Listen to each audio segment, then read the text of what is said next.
আমি আপনাদের আবার কথা দিচ্ছি, বিজেপি 16-তে 3,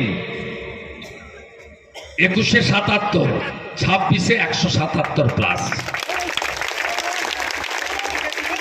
নন্দীগ্রামটা আপনারা দেখে নেবেন, তাই তো?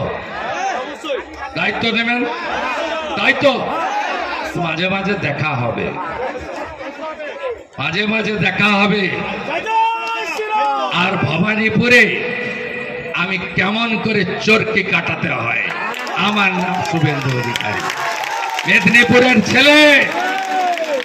47-এ স্বাধীনতা পাইনি, 42-এই সতীশ বাবু বলে দিয়েছিল আমরা স্বাধীন। তাম্রলিপ্ত সরকার, মাথা নিচু করি না।